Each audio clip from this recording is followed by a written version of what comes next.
From the Middle is a founding member of Odd Pods Media. Hello, everyone, and thank you for tuning in to episode number 297 of From the Middle.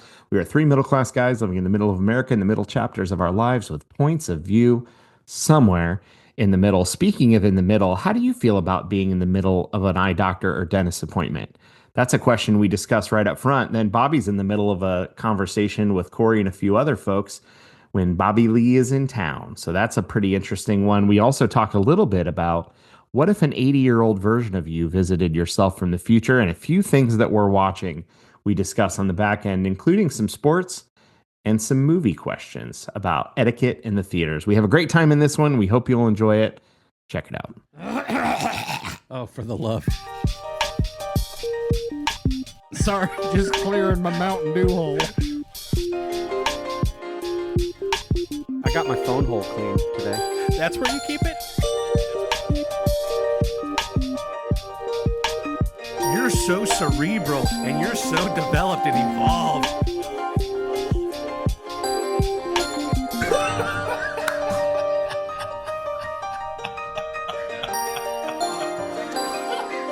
From the Middle after dark over here. Hi guys, how are you? Hey. And hi guys out there in Middler land, in the middle ground, in the middle.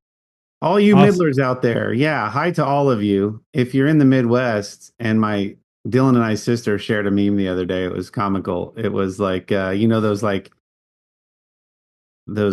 me, like nobody colon. And then it's like a little sketch. Yeah, Like yeah. lines of dialogue. Anyway, the person was saying, hey, Spring, you coming? And Spring was like, who all over there? I like that. So Katie crushed it with that meme. I did not crush it with the delivery of the meme. It's better as a visual, but you got there. Yeah. It doesn't seem like spring is coming, but No, it soon, will. hopefully. You know, I was driving through the neighborhood today, and I had Isaac with me, and everybody around here has been talking about how much we're ready. Like we were teased with warm, and then some of us went away for spring break to warm and came back to snow, and it's been rough and complaining, as it always is this time of year for all of us.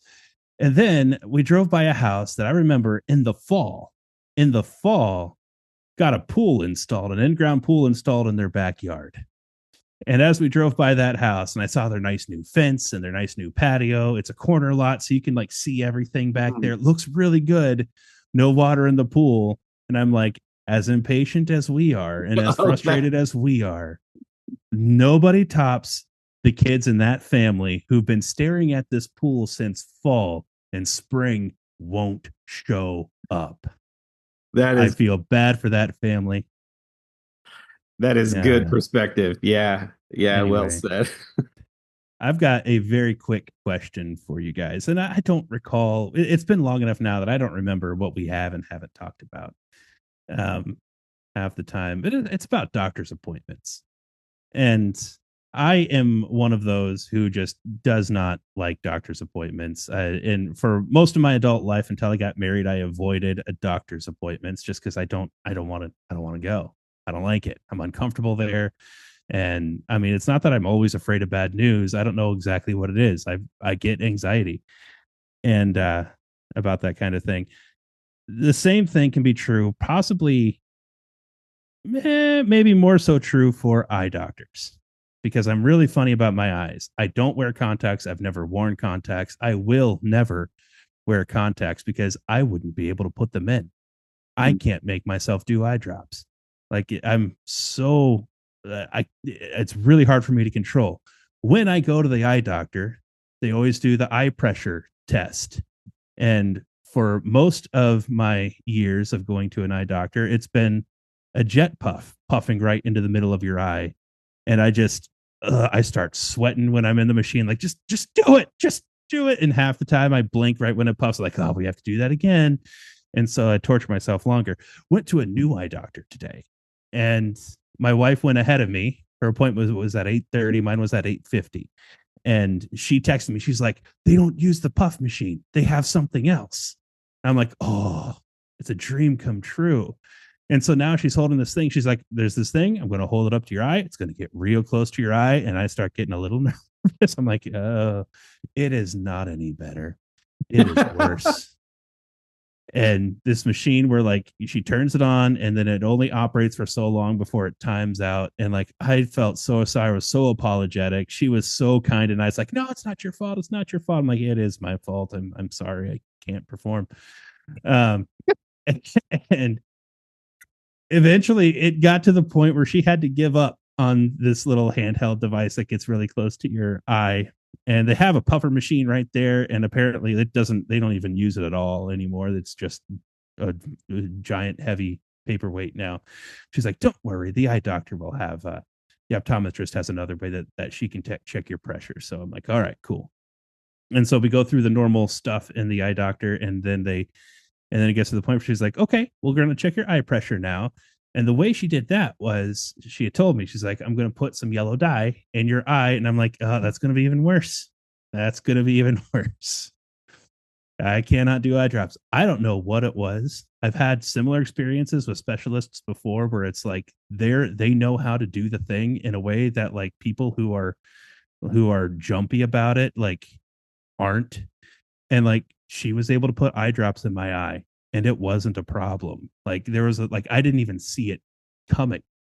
So it just happened. And then it was just she's right here kind of thing with a fancy machine of some sort. And it's a scan kind of situation. And she checked my pressures that way.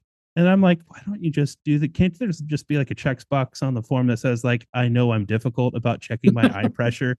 Let's just jump straight to like the thing where like you don't put a puff of anything in my eye or don't hold something this close to my eyeball.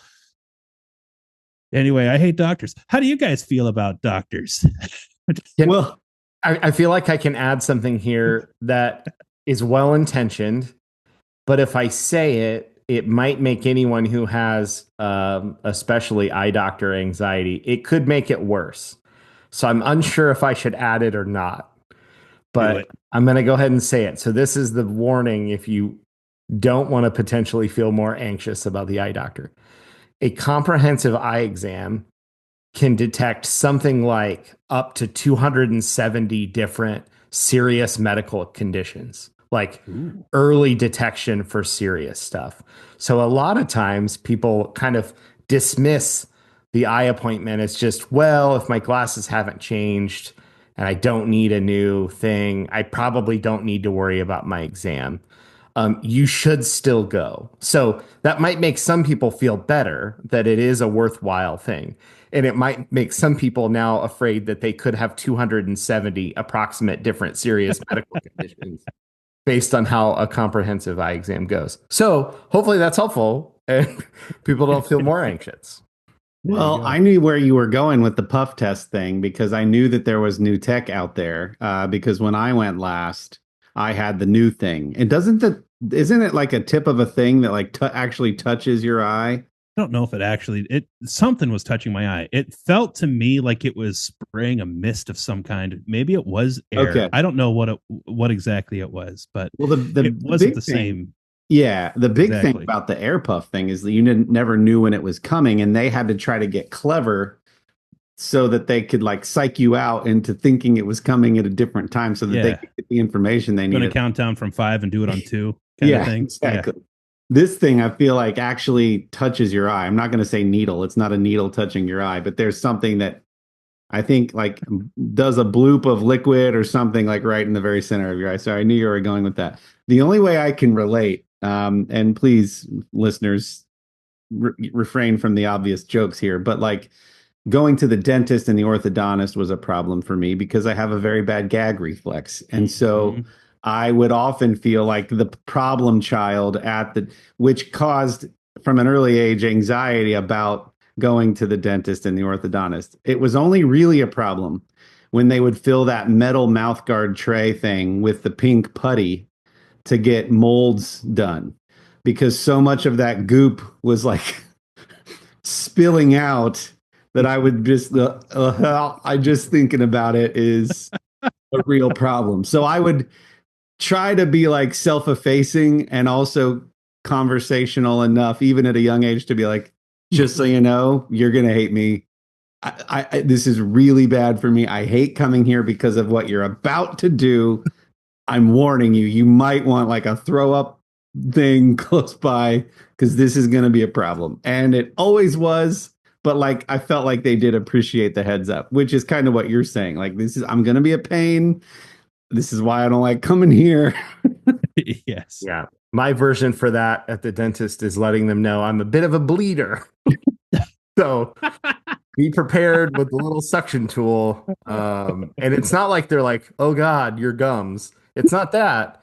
I just, for whatever reason, is a thing. And so that's would be my way of being helpful. Is just say, you know, I do brush my teeth and be prepared. Yeah. Maybe that segues into a fun icebreaker I heard this week. I'll run it past you guys. You can answer or not, because the answer might have to be revealing, and you might not want to be revealing. If an 80-year-old approached you and very seriously said, "You're not going to believe me, but I am you from the future, and I have a very important message for you that's going to be really relevant in your future," what would that individual need to say in order to get you to believe that it's truly you from the future? Oh, wow. Outside of like, I understand the heart of the question, but my very first thought isn't a revealing answer. It's more of a, if in the future people can go back in time to warn people about things, I don't understand why like I'm first. Like I can count off the top of my head, I can think of people who ought to be first on that list of people. They'd be like, hey, we don't know. I know, but like Kendall's like he's about to have a bad burrito. I really need to go back. Can I jump the line? But don't they have their version? I suppose. For you, this is personal to you. Personal. It's not a person from the future. It's No. I mean, like you. I'm assuming in the future, like they build a time machine and they're like, what can we go back and fix? Got it. And then people fill out applications and they chose the guy to like make sure I don't get food poisoning. Like I don't see my life going anywhere exciting enough to I would imagine like it'd be someone in like the CIA or something like that would like go back in time and give a hot tip or something like that. Not yeah. There's bigger fish to fry. Exactly. So that would be my first question. Like it was like would be like why is it us? Why were we picked?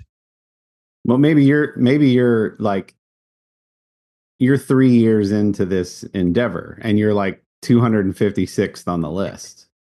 Maybe the podcast takes off. And what if you just stumbled into a portal and you happen to like, and then you go back through a couple times and realize what it is? See, that's the outside the box thinking that you're here for, Dylan. That I don't have an answer for that. It's exclusively the thing I'm here for. So yeah. So I asked this at a family get together the other day, and my nephews were like, "Do you just want me to air my dirty laundry now so that you have the information that future me has?" And I'm like, whose hands is the information more valuable or damaging in, future you or me, your crazy uncle? That's for you guys to decide. Because that's where my mind immediately went, is to like a secret or like a thing that I'm ashamed to admit, like that I pick my foot skin or something like that. Yeah. But now the whole podcast world knows that. So. I think, and I'm petty enough to have, not petty, weird enough to have actually like listed them at one point on a note just because I was curious. I'm a very loyal shopper. I have brands that like I just always buy. Like I have this shirt and this different colors, but the exact same shirt like 5 different times. And that's what I wear all the time. And it's that way with all of my stuff. And so I would ask, okay, how many brands do I buy? Oh, okay. And the correct answer is 8. Okay. But now that I've aired that out, I can't ask that anymore because now it's out there. Right. It could be a fake Kendall from the future. None of the other of all the brands. There's just 8 in the world that are the very loyal. Is that the full list? That's the full list. As everything that I wear, from shoes, socks, underwear, pajamas, jeans, pants. 8. 8 is the number. Do you have a list for the grocery store of how many brands you would buy from the grocery store? I don't, and my wife does most of the grocery shopping. So Okay. Kory, I don't know what kind of projecting you're doing on like your deepest guilts, but like my brain is probably like jumped to like I would probably describe in detail a specific way that I would play with certain toys as a kid. Like you used to do this. You used to play with your wrestling toys, but you would turn on the Nintendo 64 to play the soundtrack while you were, and you'd be laying on the floor and hear while the TV was on this wall. Like that level of detail on something like that, nobody else would really like appreciate and be able to think out the detail of. So a very, very specific story of some alone time that you had. Sure. That's the same thing I was thinking. Well, Yes. but was it? That's what we're all not saying. Yes. I mean, it was, and it wasn't. A tank is also a vehicle like a truck, but they're pretty different as far as their destructive capabilities. That's all I was driving at. Sure. Okay. Okay, so the question came from an episode of Tiger Belly, and the question was asked from the guest, who I think was Bob the Drag Queen, to Bobby Lee. And Bobby interrupted the prompt and said, "Oh, I would know immediately just by looking at 80-year-old me." So I thought that was funny. I do have a pretty epic Bobby Lee story, and I have been so excited to share with you guys. Bobby came to town. He was at the Columbus Funny Bone this past weekend. 2 shows Friday, 2 shows Sunday. I found out about the show relatively late, so there weren't an abundance of tickets. So I got myself just one and thought, you know what? I'm going to treat myself to a date night out. In full transparency, life has been pretty difficult lately. We're dealing with some extended family stuff that's not super fun. And so I was like, you know what?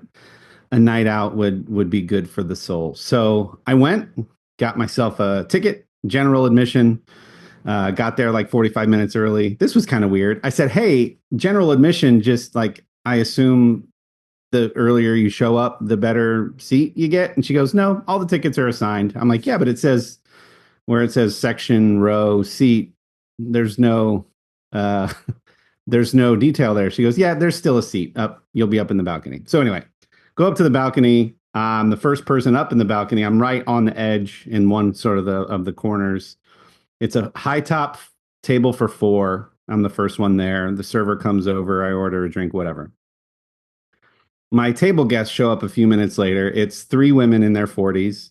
And I automatically felt like they might feel uncomfortable. So to make them feel comfortable, I was like, hey, I'm the weird one. I'm the weird guy at your table.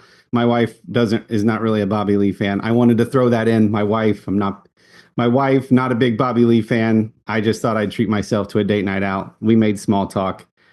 Interestingly, Dylan, you'll appreciate this. They were both of you will. So their husbands were all at home playing D&D. And they were going to have a girls' night out. And I think only one of the 3 women knew who Bobby Lee even was. The other 2 were like, sure, we're down for a night of comedy. At some point when we're making small talk, one of the girls says something about, oh, we're all music majors. And I was like, oh, well, you're in a safe space. Your husbands are geeks. You're geeks and I'm a geek because I'm a show choir guy. Like, this is safe space. All geeks. And the one girl goes, show choir, really? And I go, yeah. She goes, where did you go to school? And I go, Ada. And she goes, I was at Taze Valley. I go, what year did you graduate? She said 2003. I'm like, I graduated in 2003. Her 2 friends were like, shut up. And I go, Taze Valley, you guys were incredible. And then the other girls just start laughing and say, she won't stop talking about how epic her show choir days were and that their school was really good at show choir. And you're now validating her story. I'm like, they were legit. And then we shared the same choreographer, Andy Haynes. Like, we're making all this fun small talk. So we're just already having a good time, and I've now made what could potentially be who's this weird guy at our table, and hopefully non-weird situation for them, and we're all having a good time. At some point, they play this video that's basically like the hey, no cell phones, no heckling, blah blah blah. So the lights are dimming, and it's like, oh, the show's about to start. When one of them says, well, wait, where did you go to school, to me? And I go, I went to art school. I went to CCAD. Another girl goes, shut up. I went to CCAD. And so there's now another point of, so it was just a really fun group of folks to be sitting with. Bobby does his show. First of all, there was a local opener, which was great. And then Bobby's opener was Ramzi Badawani, who I wasn't familiar with, but did a great set. He probably did 20 or 30 minutes. And then Bobby gets up and does an hour ish of stuff. Now, it's kind of known in the stand-up comedy circle that Bobby's never done a special. Bobby has been reluctant to do a special because he even admits, I kind of do a lot of the same stuff just for different audiences. I don't really like do an hour, reset, create a new hour, do that hour, reset. He's like, I'm kind of just a weird, funny guy, and I do crowd work, and that's kind of my shtick, is that I don't really have a full hour of stuff. But he signed a deal with Hulu as a part of Hulu's new efforts to do this special. So he's building an hour. So a lot of the stuff he did was true to the thing he already confessed that I just told you, was stuff that Sherry and I saw last summer when we were at the Comedy Store in LA. But there was some new stuff thrown in, and he did some wacky stuff with the crowd, and it was great. So because I'm by myself, I text Sherry and say, hey, after the show, I'm probably going to linger and just see if there's a chance I could, one, purchase a meet and greet, because I didn't know if he was going to be doing meet and greets. Two, just float around the Funny Bone, which, if you don't know, the Columbus Funny Bone is in a big mall, a big indoor mall that Dylan and I used to work at. Or three, maybe he's going to go up to like Bar Louie upstairs or something, and I'll just kind of like float around and be like a weird guy. So the second show clears out. Everybody goes to the bar area, and there's 25, 30 people in the bar. One by one, those folks start trickling out. Now it's down to like 10 or 12 people in the bar area. They've closed the doors, so people outside of Bar Louie can't come in. But if you're in Bar Louie, you can still hang out. When I hear from the opposite side of the bar, woo, Bobby, yeah! And Bobby is now walking out with Ramzi, his opener. So Ramzi, I'm standing by the door, so they have to pass me in order to leave. So I stick out my hand to shake Ramzi's hand, and I go, hey, man, thanks so much for coming. He's from LA as well. Bobby is right behind him. I go, Bobby, thanks so much for coming. Real great set. Thanks for coming out. And they're walking with a very large security guard employed by the Funny Bone. And then they just step outside the doors that I was standing by and just stand there. And now I'm like, well, if they're just going to stand there, I can go ask for a photo or something. So I step outside and I say, hey, Bobby, can I get a quick photo? He goes, sure, man. So like I get a photo, whatever. And there was, like I said, 10, 12, 15 people, some groups of girls that wanted pictures with them or whatever, people just hanging out. And I start to walk toward West Garage and look at the photo I just took, when I see that the photo is very blurry.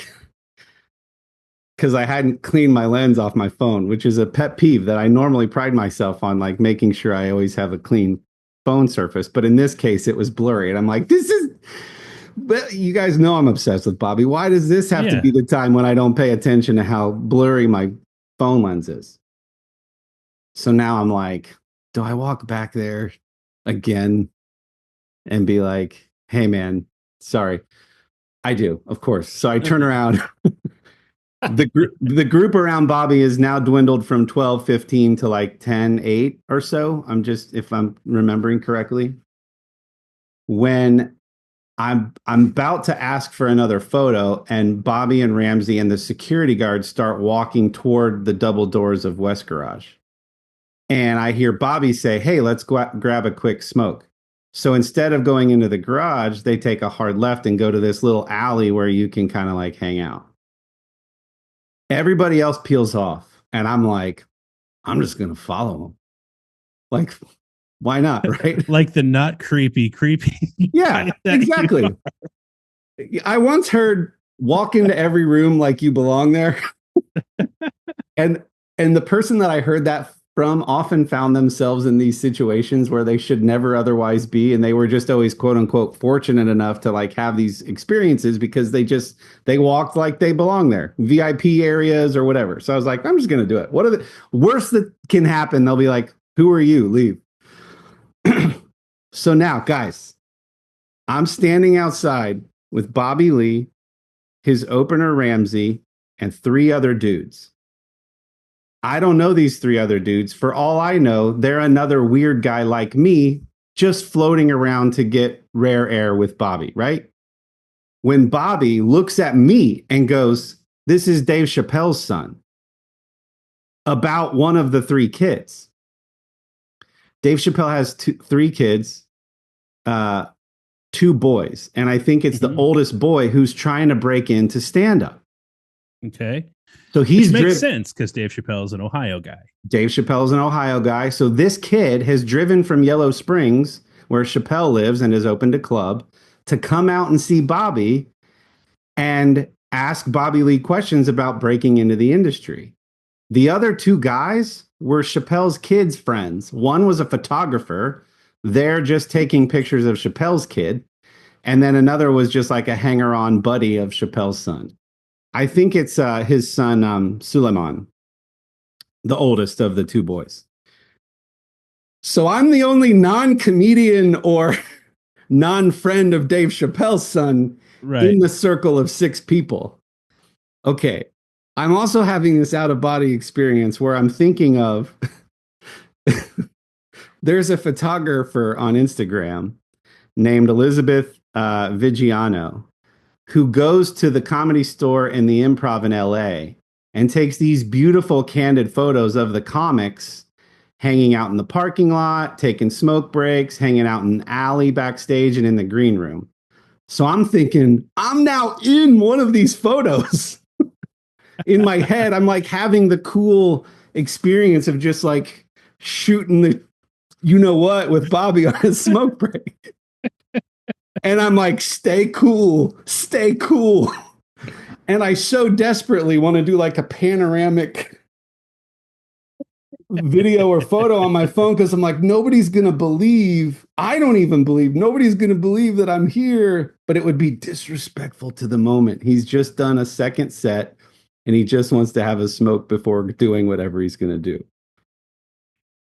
So now Chappelle's son starts asking Bobby questions, and it was actually quite fascinating because what basically he was asking Bobby was, as I am developing material, should I develop material about my life in general, like regular quote unquote stuff, or should I acknowledge in my material that I'm Dave Chappelle's son, one of the greatest comedians of our generation? He didn't say that. This is me saying that. Or is that going to be unrelatable?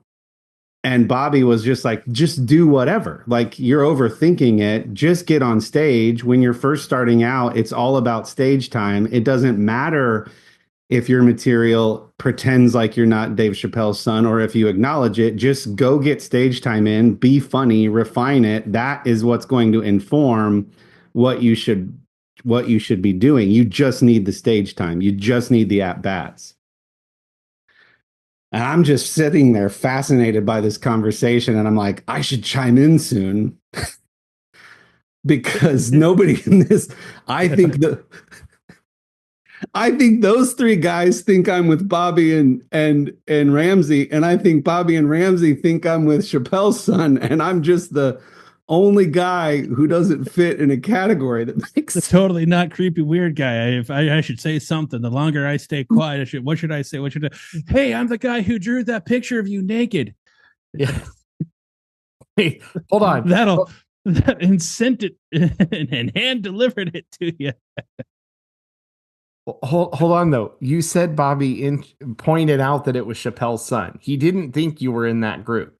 That's true. That's right. That's right. But now I want to go back to something you said. When you were on the way out, you said, "Thanks for coming." That could signal to him that you're part of the Funny Bone staff. If you're near the door and you're saying something like, "Hey, appreciate you guys coming out. Appreciate you coming out." Cool. They might have thought you were a bartender or another. Some kind of accessory to either the comedy genre or booking or the mall, part of the mall staff or something like that. You're now helping me clarify. At some point, I don't care who they think I am. I just want to be able to hang out. Sure. But like he clearly didn't think you were part of Dave Chappelle's group, but he might That's right. Yeah. part of the Funny Bone or Mall group. So at some point, I go,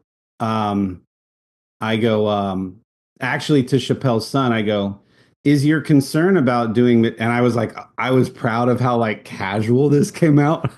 I was like, hey man, are you concerned that acknowledging that you're Dave Chappelle's son, is it that you're afraid that part won't be unrelatable? He goes, yeah. And I forget his answer because it wasn't really about, I just needed to like get my voice into the circle. And then at some point, Bobby goes like, he starts complaining about the crowds a little bit. So a lot of Bobby's material has to do with, one, being from an immigrant family or living in a city where there is a lot of homeless people. And I think kind of what he was saying was like, there don't seem to be a lot of new to the States immigrant families at least in the going out to shows in Columbus scene. And he goes, you guys don't have people who deal with a lot of homeless regularly. So it felt like some of the jokes weren't landing. And then Ramsey said, yeah, I had this thought, and he said it during his set. I had this thought that everybody seemed to be having a good time and people were definitely laughing, just not at the same time. Which for a comedian was very weird dynamic. And there's very high ceilings in the Comedy Store, which I know they're not fans of. So I made some offhand comment about like, yeah, sorry about the crowds, but I thought the material, I think you both had really strong sets. But yeah, there's probably that some of those jokes may not have landed. And so Bobby says to me, so you from around here? And I go, yeah, I'm from here. And then he saw my hat and he goes, but I signed your hat. And I go, yeah, we've met a couple times. And I said what Kendall said. I said, I actually did some artwork. And I gave it to you when Bad Friends was in Cleveland and it's on set of the podcast. He's like, oh yeah, I actually really like that one. I was like, oh, thanks, man. So anyway, okay. So this, I don't know, maybe 5-10 minutes has gone by when Bobby says to the rest of the group, hey, let's go back inside. He's done smoking now. Oh, he showed some photos of his current girlfriend to brag a little bit. So he goes, hey, let's go back inside. But nobody else heard that but me. So Bobby and I peel off to go back into the Funny Bone area by ourselves. So we both go through the double doors together. And because nobody else heard it or weren't finished smoking, they hung out in the alley for a few beats longer while Bobby and I had some one-on-one exchanges. I'm freaking out, but just going like, stay cool, stay cool, stay cool. So I go, hey, man, I have to say, because I know he's on Wegovy, which is one of the Ozempic alternatives, and he's lost 15-20 pounds, which for a guy who's 5'3", 5'4" is noticeable. Because he does this thing at the end of his set where he takes off his shirt and he gives a guy in this crowd a lap dance, as Bobby is prone to do. That sounds very Bobby Lee. Yeah. So I go, hey man, the Wegovy seems to really be working. You look great. And he goes, really? And I go, yeah. He goes, how could you tell? And I go, well, when you took your shirt off and your pants, I thought it seems to, be doing good. That seems to be working for you. I'm gonna have to do some new artwork now. Yeah, I was gonna say, based on what I remember from my drawing, you seem to have slimmed down quite a bit. But like when he had this slight moment of like, really? Because I know he's become quite self-conscious about it. It felt very genuine. And so I go, do you notice that you feel better or have more energy at all? He goes, no, I don't notice anything. I also know that on the podcast, Bad Friends and Tiger Belly recently, because of the Wegovy, he seems to be having these really funky like burps that sound like he's beginning to throw up. So when he said, no, I don't feel better, I go, well, other than the Wegovy burps, and he laughed, and I was like, ah, sweet, I made him laugh. Okay, so then it's kind of winding down, and Ramsey and Dave Chappelle's son and his friends came back in. So now we're all standing back outside of the Funny Bone again. And Bobby sort of looks at Ramsey like, all right, man, I think I'm ready to head. So he says goodbye to Chappelle's son and Chappelle's son's friends. Now, Easton is completely dead. There's nobody, there's like maybe somebody mopping inside of the Funny Bone, but Easton itself, there's not another soul in sight. All the businesses are closed up. The upstairs lights are off. Chappelle's son and his friends go out to West Garage, and Bobby and Ramsey start making their way to where Dylan used to work at Bo's in the middle of the mall. And now I'm standing there, and in a flash, I fantasize about this beautiful night hanging out with Bobby and Ramsey until like 4 a.m. as they're like slowly walking off, like looking down at their phones, either getting their Uber or seeing what restaurants are still open. And I have this thought, I'm like, don't do it, man. Don't do it. But I'm like, but how epic would it be? And I think, is it worse to ask if I can follow them and hang out and go to a diner and get matching tattoos and become best friends? Is it worse to ask and get turned down, or to not ask at all and always wonder what could have been? And then I thought, well, if he's going to say goodbye to Dave Chappelle's son, chances are he doesn't want to hang out with me, and I'm maxed out. I opt for the latter. I say goodnight, and I go home and immediately start texting all my friends that I just had 15 to 20 minutes hanging out with Bobby Lee. Well, so when you text me some of this, because I was amongst the tech people you were texting, you mentioned that about like the whole decision to split off. And I said, here's what I said back. I would look at it this way. Don't be mad that you peeled off and didn't make the decision to try to hang tight. You probably got way further along getting time with him than 99% of other fans, asterisks, that aren't hot young women. So, like, I'm sure I'm sure that was way more time than the average person sits and hangs out and chit chats with Bobby. So, Yeah. The way my first thought was that you probably preserved your opportunity to hang out more with Bobby Lee in the future. There you go. That's a good one. I think that's what you did positively. Got it. So my buddy Brad said, you must have played it off cool enough because they didn't say to F off anywhere in that 15 to 20 minutes. So whatever you did worked long enough that you got that quality time. So yeah, it was really fun. Not at all how I thought the night would end, but you never know. The late bird sometimes gets the Bobby. So that was pretty great. So that's our story. Let's take a quick break. Here's some words from some of our friends in Odd Pods Media, and we'll be back for either further thoughts or other goings on. Greetings, fellow nerds. It's Garrett, your host of The Nodak Nerd, part of Odd Pods Media, the podcast where we explore the vast realms of geekdom. From the latest superhero flicks to retro video games and everything in between, we've got you covered. Join me for insightful reviews, hilarious discussions, and maybe even a few heated debates. Find the Nodak Nerd wherever you listen to podcasts. Let's get nerdy.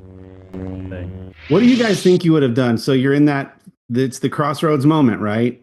Bobby and Ramsey are just like moseying. Would you have done what I did? Would you have even made it that far? I would never have made it that far. I would have.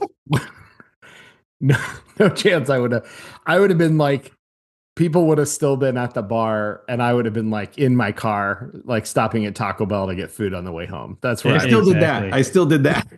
Yeah. No, I would have been gone.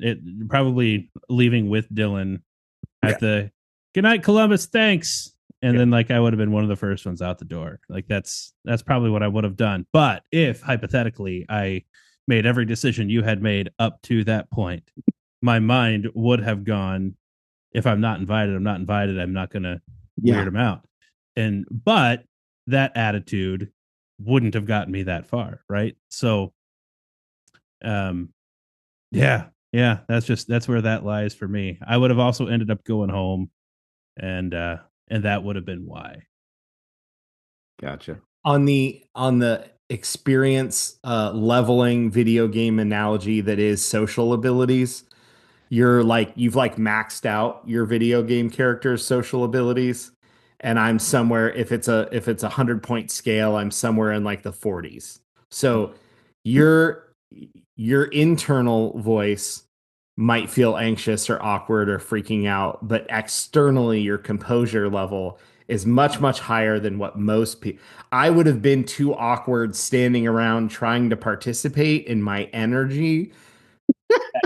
They would have peeled off. I said even the most socially awkward celebrity probably has polite ways to exit For sure. Yeah. themselves, as long as the fan is being reasonable. They would have, had I been standing there, they would have found a way for me to peel off from me well before they did with you. So you get far more credit there. That's nice, but that was my third time around him. The first time in LA when I hugged him, gave him the note. I'm sounding like a real stalker. The second time in Cleveland when Bad Friends was there and I gave him the fan art, and I paid for that meet and greet. And I'm convinced that if you have high respect, and keep in mind, listener, I have consumed 250 hours of Bad Friends content alone. Tiger Belly, probably in the 200s of hours. I have heard his voice and subscribed to his thought process and his weird, wacky sensibility. I'm a fan. I'm convinced there's no way to play it cool around somebody that you're a fan of and that you've consumed that much of their. I mean, John is very sweet from Grab 'Em in the Brisket. We've had him on twice and we've had the whole crew on once. In his first episode with us, he's like, I've just listened to so much of you guys that I, one, forgot that I was an active participant in the conversation, but two, found myself like fanning out just a little bit just because I've consumed so much of you. And we are nowhere near anybody ever feeling like that about us. But Bobby's like a legit celebrity millionaire, LA movies, shows like guy. I just don't think there's any way to be cool. As much as I thought I did this time, after third time's a charm, I was like, I was still so weird. I don't know if there's any way to play that. I'm already like, I could have said that. It would have been better if I would have said this, but yeah, I don't think there's any way. Let me ask this. I've watched the tiniest fraction of the amount of stuff that you've watched with Bobby Lee. But with that said, my perception is he strikes me as the kind of person that kind of lives in his own bubble. And so even if you had done everything right on multiple occasions, there's probably nothing you could have done outside of something outrageous for him to remember you or almost anyone else. I feel like if you're not regularly in his bubble, if you're not Andrew Santino or Theo Vaughn or one of the other handfuls of comedians that he's probably not gonna remember, make note of, ask other questions. Like even the fact that it was like he was highlighting photos on his phone, you complimented him. It was like a really, like he's very much interested in the thing that he cares about. And I'm not saying it's inherently selfish. I don't mean that, but just that's how he strikes me. Yeah. His kind of lives in his own mind bubble. Yeah. Would you agree? Yeah. And he's also, I had to remember too, because I think there's a switched on version of him, like an onstage persona. And then there's like I just did 2-hour sets and want to smoke. Like, I know what it's like when I do I'm not saying they're the same, but like my customer engagements, and you're just exhausted. And so you're also in your head. And that's what he was doing, talking about our crowds. Because I thought there was actually a lot of energy and laughter in the room, but he was being hard on himself. He said, "Oh, I did ask him if he's excited about his upcoming special." And he said, "No, I'm really nervous, man." When we had peeled off. So I think he's very self-critical. He's very in his head. And so, no, I'm not at all delusional enough to think I should have a lasting impression on him. I think, though, I'm just saying it's almost impossible to like play it cool around somebody that you're such a fan of. Yeah.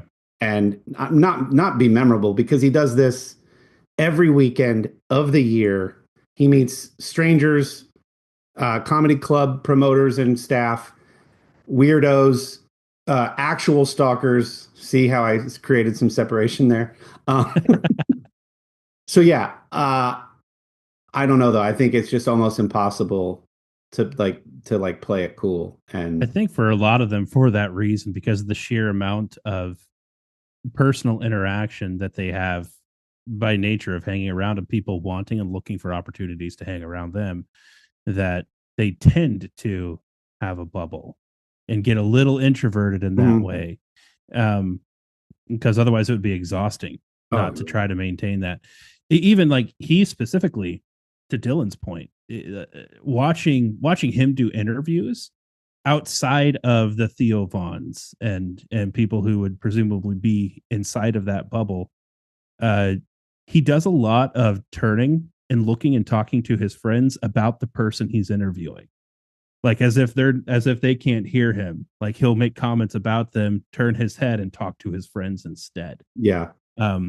He's very nice and funny and engaging with them, but there's those moments where it seems like he takes a little break, looks over at Andrew, and says something to Andrew about like it. Yeah. Sketch was on recently, and I watched that one, and there were a lot of moments where he'll just like turn and be like, "Man, this guy's quick." I got a lot of those little things. So even in those moments where he's engaged with someone else, it's like that's happening, but in his own mind, it's like that's happening not because I'm doing it, but because like I'm doing it here with my friends, and we're talking about this interview as it goes. Yeah, and I think that helps him.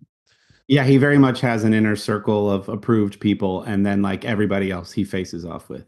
Mm-hmm. So enough about Bobby. That was just really fun. I will forever cherish that walk from West Garage back inside, where we just that was really fun. I had another unique experience that I know you guys will appreciate. I had a father-son time with Case Man. I asked him where he wanted to go for dinner before a movie. We had planned to go see Minecraft in theaters, and he wanted B-dubs. So we went to B-dubs, which was great because it reminded me while I was there that the Paddy the Baddy Pimblett UFC fight was going to be on that night, and I wanted to try to catch it. So Case and I had some wings and then watched Minecraft. Do you guys know about this Minecraft theater phenomenon that's happening? Just a little bit. A little aware of it, yeah. Have either of you seen it? I've not seen it. I've heard that it like did outstanding box office numbers, well beyond what they were even projecting was possible for themselves. Yeah. They passed Super Mario Brothers in the genre. Like, yeah, it's doing good. Okay, so you'll remember Lily's birthday a year or two ago. She said, "All I want for my birthday is for you to play Minecraft for an hour. You keep criticizing it, but I think you'd like it." I got hooked. I became a Minecraft fan. I learned that Brad has a whole realm in Minecraft. He and I play late at night. We're Minecraft geeks. We don't go as hard as some of these other YouTubers and Twitch streamers do, but we love the game. So I was like, what the heck? I know Case and I play together. That's what he chooses to do sometimes. Like, hey, Dad, can we just like build a castle for an hour and him and I will go into Minecraft, him on his iPad, me on my PlayStation. It's just a fun time. So it felt fitting that he and I go see the movie together. Okay.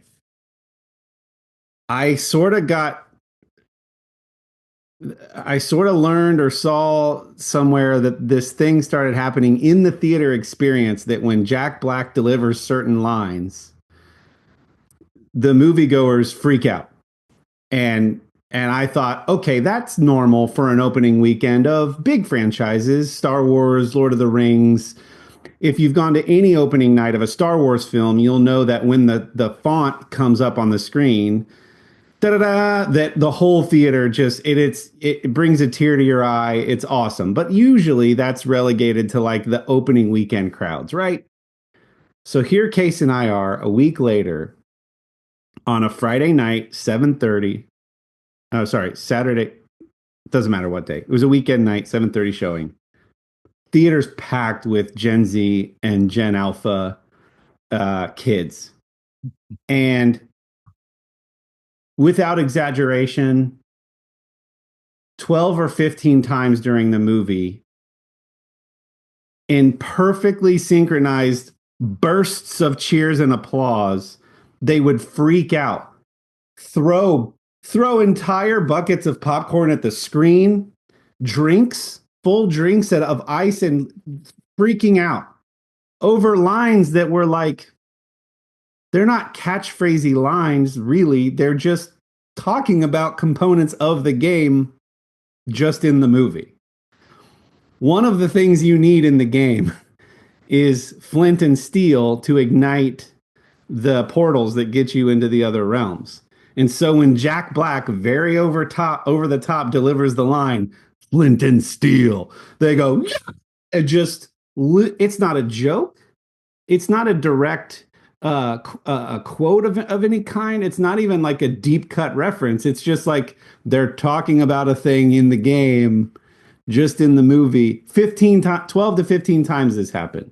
Yeah. I know law enforcement who they're like, we are getting calls to go to theaters constantly now for teens freaking out, throwing popcorn at the screens, making huge messes, they're having to pull kids, all the kids with the hair that's doing this. Right. They're just like loving it. And now it's become more of a thing. So originally these were TikTok reels of Jack Black delivering these really campy, schlocky lines.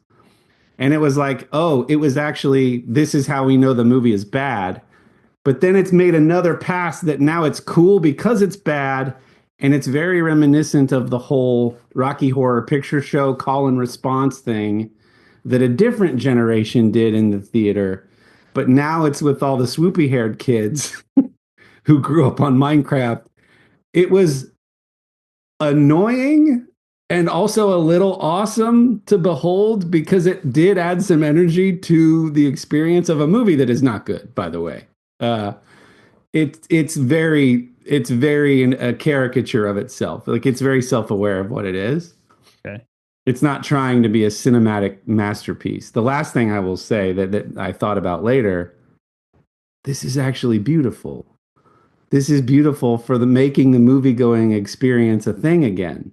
If you watch the Oscars, you know how long they've been saying, go back to the theater. Please come back to the theaters. A lot of these beloved theaters are dying.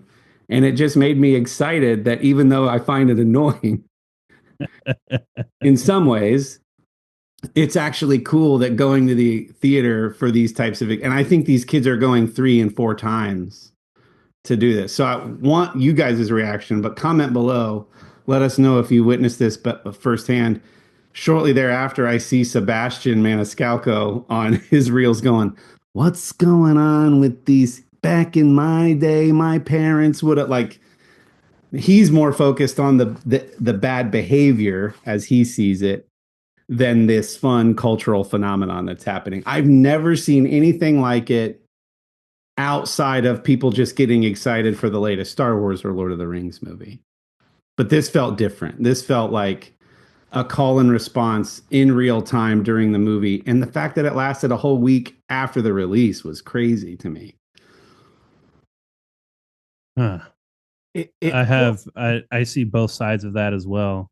There is a piece of me that is Sebastian Maniscalco. That's like the how disrespectful of you, because there's a part of me that's like the hoopla. See, there's an old guy word right there. the hoopla and the yelling and things is good. I don't have a problem with that. I have a problem with creating more work for people. Yeah. That's what I have. Like, you can have that experience, without throwing the soda. Like you just cut that part of it. Like, think about other people. Think about who you're affecting with your actions. Your screaming and yelling only affects the people who are watching the movie, and if they're all with you, then do it. But don't trash the place while you're doing it, because maybe you'll want to do it again someday. so take care of the place. I don't know. So that's kind of where I am. I'm like, have your fun, just don't make somebody's night a nightmare over it. That's my thought. I actually read the caption of Sebastian's quote. Minecraft question mark. I don't know what's going on with the youth today, but the movie theater looked like a crime scene. Popcorn on the floor, Skittles in the aisles, soda sprayed on the screen. It got so bad that the cops showed up, not to break up a fight, just to mop up the goobers. When I was a kid, you dropped one milk dud, your father made you apologize to the manager. Now these kids are treating AMC like it's a frat house and a food fight. Minecraft, you better call a cleanup crew and law enforcement. The comments are you can imagine a bunch of other people, Sebastian's age-ish, that are like, it's no different than in the classroom, the teacher, and it's like, there is that. Yeah. 100% there is that. And I'm also going, marketing genius that they delivered all of Jack's lines and made reels on TikTok about all these Flint and Steel. The other one is Chicken Jockey, because there's a scene when the baby zombie lands on a chicken, which is a really rare mob to see in the game. So it's like a little bit of a deep cut reference. If you play the game, you almost never see the baby zombie on the chicken, but it does happen. So it's like Chicken Jockey, and everybody freaks out. Dylan, thoughts? I don't know that I'll say anything different than what you said. I agree. It's like it sort of brings the like, this is why we can't have nice things line to mind. But I don't have any problem with people having fun at a movie. Like the angle that I've been sort of reading about the movie is like almost what I've talked about in recent weeks or months of people complaining about Disney movies. It's like the grown-ups complaining about how bad the movie is. You're not the target audience, you know? So like from that angle, it's like, it doesn't matter if it's bad. Like there's been a lot of movies that have been so bad that they're good in the sense that they're fun to watch. So like, from that angle, I could care less about the grown-ups who are like, it's terrible. It's not for you. Get over it. Don't go watch it. Yeah. But I totally agree on the thing, making theater. You know, you got a kid making $8 an hour that's got to clean a theater for 3.5 hours because there's syrup and ice and popcorn and it's all soggy and smashed, and like that part of it's like, okay, you know, even if it was just the popcorn, I could go, all right, a shop vac will make pretty quick work of popcorn, but then the whole layer of wet and sticky and just that's a whole other, and then it's smushed into the popcorn, that's a whole other thing. So yeah, don't trash the theater. But the cheering and the kids getting into it and being out doing something and having a good time is all great. So otherwise, we're about to see policies of like, you can come see the movie at any age. You got to be 18 to buy something at the concession stand. Yeah. It was very sweet that the most rebellious Case got, because he knew the chicken jockey scene was coming up. He goes, Dad, can I yell chicken jockey? Like he just wanted to participate with everybody else. Absolutely. And I was like, that's fine, buddy. You go ahead. So that was just something to behold. And it was another cultural phenomenon where I went, oh, yep, I'm old. Yep, I'm old. Last thing, I had a very fun, I'll call it a non-traditional sports weekend watching UFC 314, the Masters, and Formula One. It was a really fun weekend. And it was so funny because just a few weeks ago, Sherry goes, yeah, we're in that weird stretch where there's no good sports on. Because for her, March Madness is over. College football hasn't started. And so for her and the stuff that she consumes, she's like, this is the stretch where there ain't much on. And I'm like, are you kidding? Patty the Batty is going to fight Michael Chandler. Rory's up for potentially a Grand Slam in the Masters, and there's a Formula One fight on. I'm going to be watching the sports this weekend. So that was really fun. And I know Dylan, I was texting Bree because I know she's a Rory fan. It was so fun to watch him. I used to follow the PGA Tour a little more closely back when I played a little bit of golf from time to time. it's slowed down. But I was always a Rory fan, him being from Ireland, and just when all the live stuff golf was going on, he was sort of in the PGA Tour side of it and trying to keep the sport pure the way he saw it. So for him to become only the sixth person to do that was really special to watch. And I kind of kept my eye on it loosely through Thursday, Friday, and Saturday. But then when I knew he had the lead going into Sunday, that was really fun to watch. And then his emotion on 18 after the playoff with Justin Rose was super cool. So that was just a really fun. That felt like one of those. I'm glad I got to watch what feels like a really significant thing. So Yeah, the Masters is one of those things where people, if you're not a fan of the sport, but you're in general a fan of sports and what they can do to you, the Masters is definitely something that you should catch at least the end of, because the tradition behind everything that they do after a winner has occurred is really cool to watch. It's always emotional, even without the career Grand Slam piece to it. But but that piece to it made it so much better, even. And yeah, congrats to Rory. I know he's listening.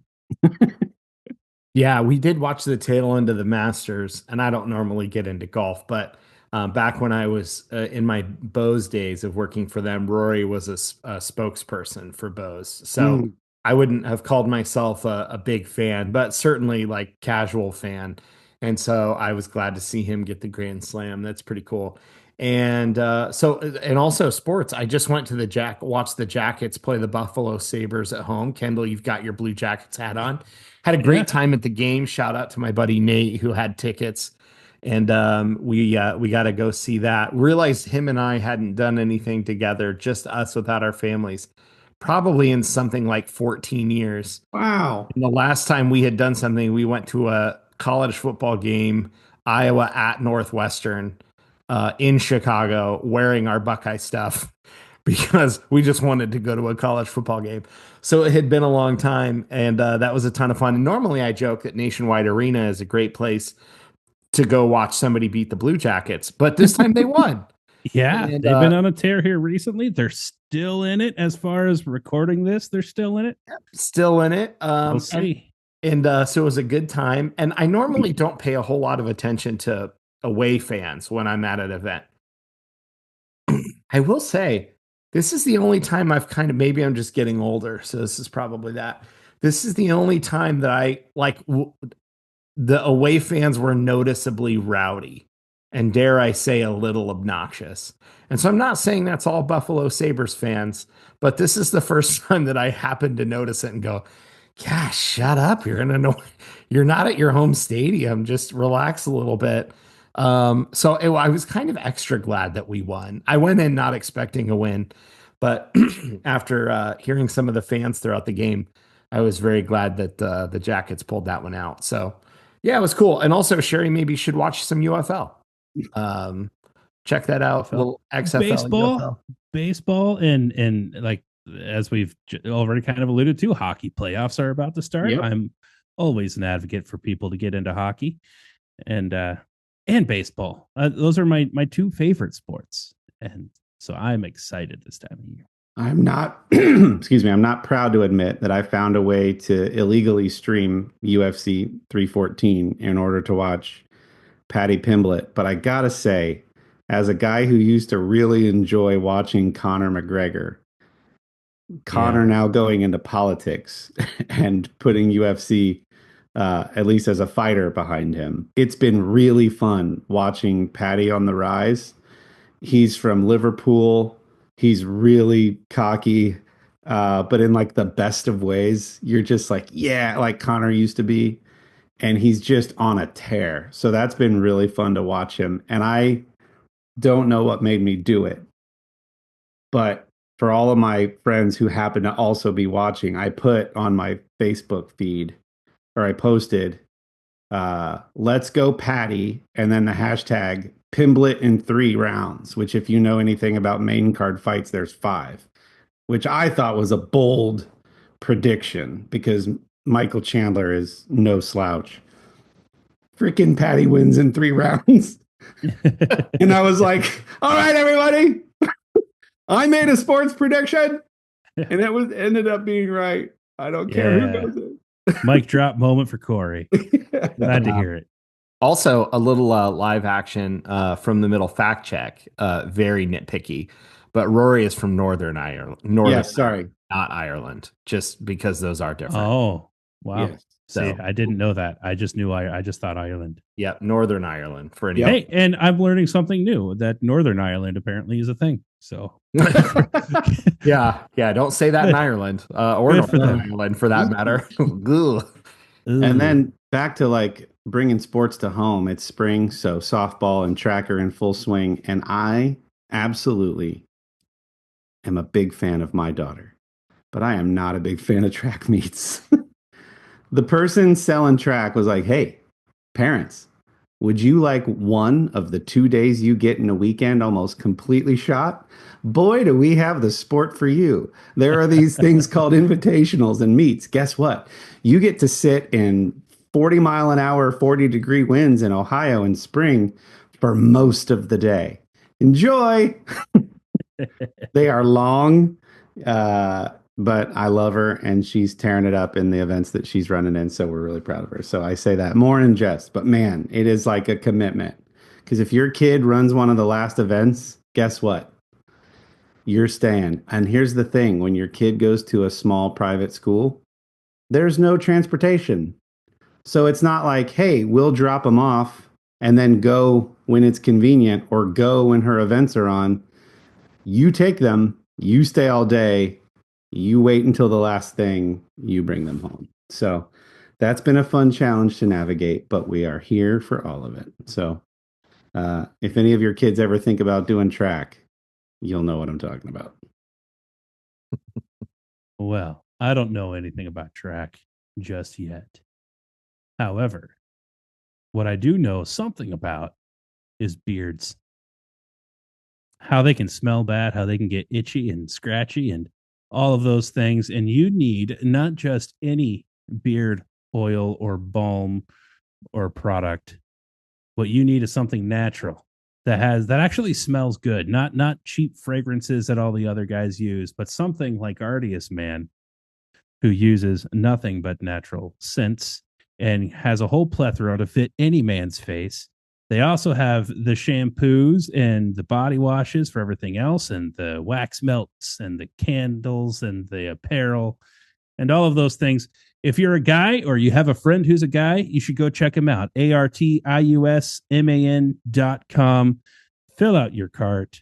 And then when you're going to check out, put the middle into the little discount code box thing. And if it is your first time around there, they're going to give you 25% off of that order. That is ARTIUSMAN.com. Artius Man, thank you for your relationship. Anything else, fellas? See you next week, all. Later.